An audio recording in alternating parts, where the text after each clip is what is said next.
Power BI सीखना चाहते हो लेकिन डैक्स फंक्शंस कंफ्यूज कर देते हैं। आज मैं एक सिंपल और प्रैक्टिकल एग्जांपल के साथ आपको दो powerful DAX functions IF and OR को सिखाने वाला हूं जो आपके पावर बीआई स्किल्स को नेक्स्ट लेवल पे ले जाएंगे। मेरा नाम मैडी सर है और मैं एक डेटा एनालिस्ट ट्रेनर हूं जो आपको बेसिक से एडवांस्ड एक्सेल, पावर बीआई और एसक्यूएल सिखाता हूं इंडस्ट्री के सबसे अफोर्डेबल प्राइस पर। अगर आप बिगिनर हैं या ऑलरेडी वर्किंग प्रोफेशनल हैं और डेटा एनालिसिस फील्ड में अपग्रेड करना या करियर स्विच करना चाहते हैं तो डिस्क्रिप्शन में दिए गए नंबर पे कॉल करें फॉर मेंटरशिप डिटेल्स। तो चलिए बिना टाइम वेस्ट किए आज के वीडियो को शुरू करते हैं। सबसे पहले आज हम इफ फंक्शन का यूज देखेंगे। तो ये जैसा कि आप देख सकते हैं मेरी पावर बीआई विंडो ओपन हुई है और यहाँ पे हम रिपोर्ट व्यू पे इस समय है।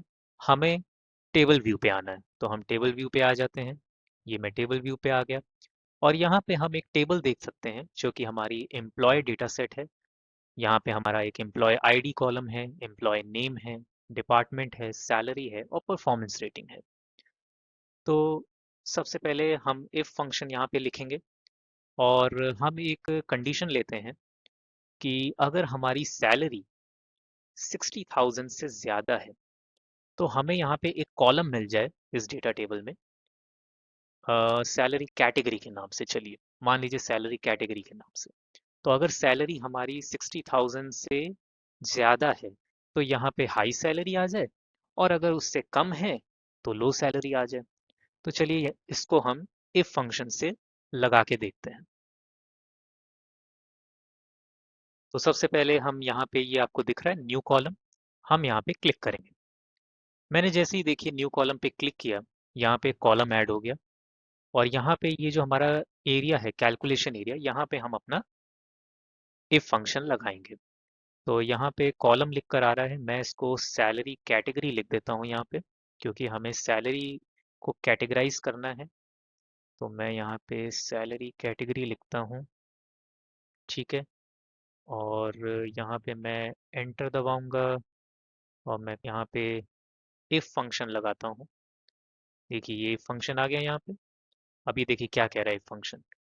इफ कह रहा है, इफ फंक्शन में कह रहा है लॉजिकल टेस्ट। तो सबसे पहले हम एक लॉजिकल फंक्शन यहाँ पे लिखेंगे। अगर वो सही हुआ तो हम ट्रू देंगे और अगर गलत हुआ तो हम फॉल्स देंगे। सीधी सी बात, ठीक है। ये देखिए यहाँ पे भी क्या लिख के आ रहा है, checks whether a condition is met and returns one value if true and another value if false। ठीक है, आप if फंक्शन के बारे में समझ गए। चलिए अब हम इसमें एक बार फिर से एंटर मारते हैं और यहाँ से हम लिखना शुरू करते हैं। तो सब हमारी जो टेबल है वो एम्प्लॉय डेटा है, ठीक है। तो हम यहाँ पे एम्प्लॉय डेटा लिखेंगे। ये देखिए एम्प्लॉय डेटा आ गया। अब एम्प्लॉय डेटा में किसके बारे में हमें बात करना है, हम सैलरी के बारे में, सैलरी पे कंडीशन लगा रहे हैं। तो हम यहाँ पे सैलरी सेलेक्ट करेंगे। ये देखिए एम्प्लॉय डेटा ऑफ सैलरी। तो ये सैलरी आ गया और हम यहाँ पे लिखेंगे अगर ये ग्रेटर देन 60,000 है। तो 60,000 लिख दिया हमने यहाँ पे और हमने कॉमा लगाया, ठीक है। कॉमा क्यों लगाया, क्योंकि देखिए यहाँ पे लॉजिकल टेस्ट के बाद कॉमा है और फिर उसके बाद रिजल्ट इफ ट्रू।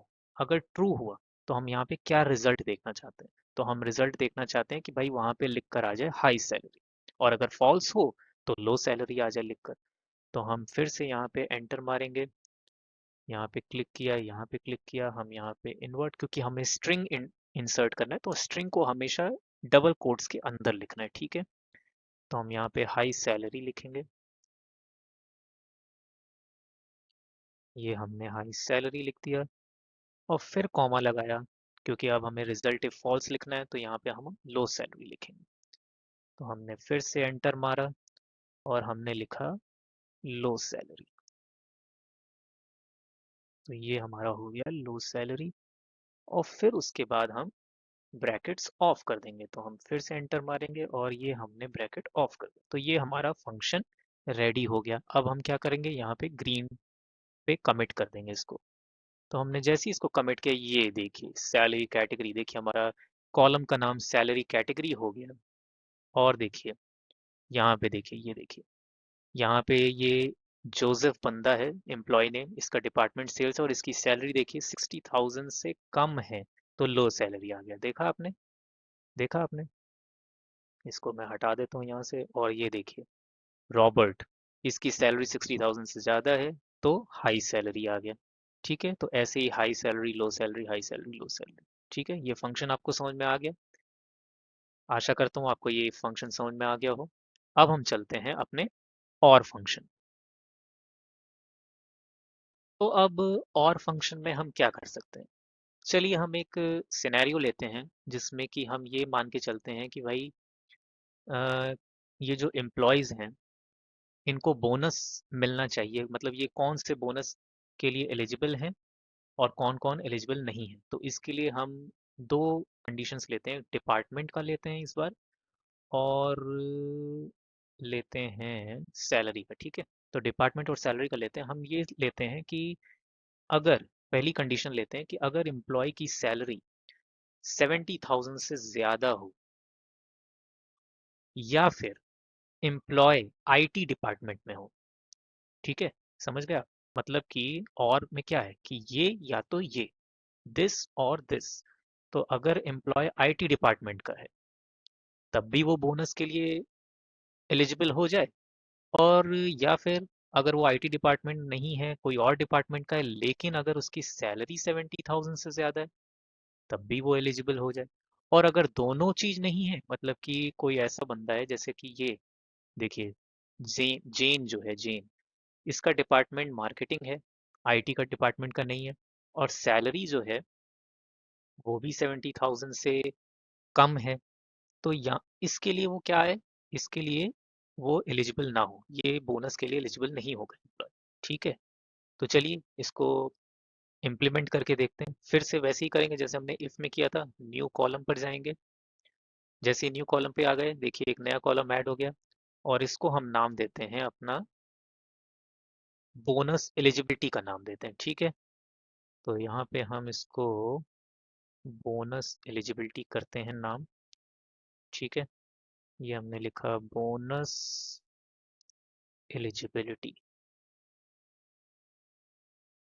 ठीक है, बोनस एलिजिबिलिटी पे गए, एंटर किया। अब यहाँ पे हम और लगाएंगे। देखिए और आ गया आपका। और में देखिए, अच्छा, और में यहाँ पे क्योंकि ये और जो फंक्शन अपना पावर बीआई डेस्कटॉप में जो डैक्स फंक्शन और होता है, वो सिर्फ दो लॉजिकल कंडीशंस लेता है। ठीक है, ये आपको ध्यान में रखना है, दो से ज्यादा नहीं लेगा।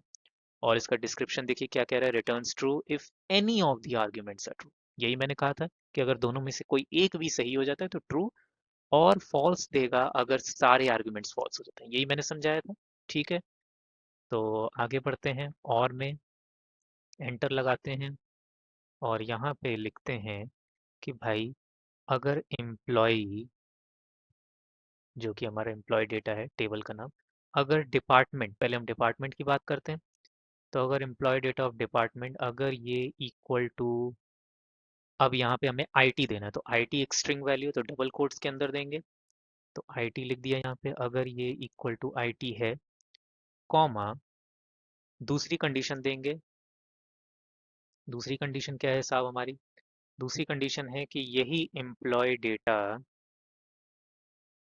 ऑफ, अगर सैलरी की बात, अब हम सैलरी की बात करेंगे, राइट? तो एम्प्लॉय डेटा ऑफ सैलरी, ये तो सैलरी कैटेगरी हो गया, हमें सैलरी कैटेगरी नहीं चाहिए, हमें सैलरी चाहिए, राइट? तो हमें सैलरी चाहिए। तो हम ये कहेंगे एम्प्लॉय डेटा ऑफ सैलरी अगर ये ग्रेटर देन 70,000। ठीक है, ठीक है, समझ गया। तो अगर एम्प्लॉय डेटा ऑफ डिपार्टमेंट, अगर ये डिपार्टमेंट इक्वल टू आईटी है, या फिर सैलरी ग्रेटर देन 70,000 है, तो भाई हमें रिजल्ट दे ये। ठीक है, अगर हम यहाँ पे, अगर मैं अभी यहाँ पे इसको कमिट कर देता हूँ, तो देखिए क्या आएगा आंसर। ये देखिए ट्रू और फॉल्स में आ गया। ठीक है, यहाँ पे हमें पता चल गया कि भाई ये देखिए, जोसेफ जो है वो सेल्स डिपार्टमेंट का है और सैलरी 70,000 से कम है। दोनों कंडीशंस नहीं मीट हो रही, तो फॉल्स आ गया। यहाँ पे देखिए, रॉबर्ट के बारे में बात करें, इसका डिपार्टमेंट सेल्स है। ठीक है, डिपार्टमेंट तो आईटी नहीं है, लेकिन दूसरी कंडीशन ट्रू हो रही है, सैलरी 70,000 से ज्यादा है। तो देखिए ये बोनस के लिए एलिजिबल हो गया। तो लेकिन अब यहाँ पे प्रॉब्लम ये है कि भाई हमें बोनस एलिजिबिलिटी में फॉल्स और ट्रू में नहीं दिखाना, हमें और इसको थोड़ा अच्छे वे में शो करना है। हमें दिखाना है कि यहाँ पे लिख कर आ जाए कि भाई कौन सा एम्प्लॉय एलिजिबल है, कौन सा एम्प्लॉय एलिजिबल नहीं है। तो सिंपल, हमने जो इफ कंडीशन पहले लगाई थी वो इफ कंडीशन को हम और के साथ लगा देंगे। हम क्या करेंगे, बोनस एलिजिबिलिटी में जाएंगे, यहाँ पे एंटर मारेंगे, हम यहाँ पे लिखेंगे इफ, ये देखिए इफ आ गया। ठीक है, अब हम क्या करेंगे, इफ के अंदर और को लाना है हमें। तो ये हमारा ये जो पूरा है, ये एक पूरी कंडीशन हो गई। जो और वाली पूरा, और वाली स्टेटमेंट है, ये पूरा इफ का लॉजिकल कंडीशन हो गया। ठीक है, तो इसके लिए हम क्या करेंगे, यहाँ पे एक हम क्या करते हैं, एक यहाँ पे कॉमा लगा देते हैं। ठीक है, ये देखिए हमने कॉमा लगाया, एंटर मारा। ठीक है, अब हम यहाँ पे लिखेंगे एलिजिबल, क्योंकि हमें दिखाना है कि भाई एलिजिबल, तो यहाँ पे हम लिखेंगे एलिजिबल। ठीक है, फिर कॉमा लगाएंगे, एंटर मारेंगे और लिखेंगे नॉट एलिजिबल, कि भाई अगर कंडीशन नहीं मीट होती तो नॉट एलिजिबल आ जाए। ठीक है, ये हमारा आ गया नॉट एलिजिबल। और इसको हम बाहर आएंगे, तो देखिए हमने में एलिजिबल लिख दिया, नॉट एलिजिबल। अच्छा एक चीज और, यहाँ पे कॉमा लगाया था मैंने, राइट? तो यहाँ पे कॉमा नहीं लगेगा एक्चुअल में, और हमें यहाँ पे बंद करना है ना। ये और पूरा इफ का पार्ट है, ये वाला, ये वाला पार्ट जो है, यहाँ से लेकर यहाँ तक ये पूरा एक लॉजिकल कंडीशन है ना, जो इफ का है पहला पैरामीटर। तो हम कॉमा यहाँ पे लगाएंगे, ठीक है, राइट? यहाँ पे कॉमा लगा दिया, यहाँ एलिजिबल लिख दिया, यहाँ नॉट एलिजिबल लिख दिया, और यहाँ पे हम अब इफ कंडीशन का क्लोजिंग ब्रेसेस लगा देंगे, राइट? ये हमने क्लोज कर दिया इसको। ठीक है, बिल्कुल ठीक है। बोनस एलिजिबिलिटी इफ के अंदर ये और लग गया, और को थोड़ा आगे कर देते हैं, थोड़ा इसको सुंदर दिखाने के लिए, इस तरह से कि भाई ये ऐसे कंडीशन लगा दी, ये और लग गया। ठीक है, ये बंद हुआ, एलिजिबल है, नॉट एलिजिबल। अब हम इसको कमिट कर देते हैं। देखिए जैसे ही मैंने इसको कमिट किया, अब यहाँ पे देखिए क्या आ गया, ये देखिए आप देख सकते हैं आ गया आंसर हमारा बोनस एलिजिबिलिटी। जोसेफ जो कि सेल्स डिपार्टमेंट का है और सैलरी भी कम है, तो नॉट एलिजिबल है भाई। रॉबर्ट जी, ये सेल्स डिपार्टमेंट के हैं लेकिन इनकी सैलरी ज़्यादा है, तो ये एलिजिबल हो गए। जेसिका भी, क्योंकि इसकी सैलरी 70,000 से कम है लेकिन आईटी डिपार्टमेंट की है, तो ये एलिजिबल है। तो इस तरह से हमारा एलिजिबल नॉट एलिजिबल आ गया। तो ये हमारा हुआ इफ एंड और। आशा करता हूँ आपको इफ भी समझ में आया और भी समझ में आया, राइट? आप इसको वीडियो को पॉज करके प्रैक्टिस कर सकते हैं इस पे। अगर आप और भी एडवांस डैक्स फंक्शन सीखना चाहते हैं, जैसे nested if with and, nested if with और, स्विच फंक्शन, ये बहुत सारे एडवांस फंक्शंस हैं अभी। ठीक है, तो आप कमेंट सेक्शन में लिखो जिस टॉपिक पे आप अगली वीडियो देखना चाहते हैं, और मैं उस टॉपिक पे नेक्स्ट वीडियो पक्का बनाऊंगा। अगर आपको वीडियो ये पसंद आई तो लाइक शेयर और सब्सक्राइब ज़रूर करें, इससे हमें और मोटिवेशन मिलती है अच्छे वीडियोस बनाने की। ठीक है, मिलते हैं नेक्स्ट वीडियो में, तब तक के लिए कीप लर्निंग, कीप ग्रोइंग।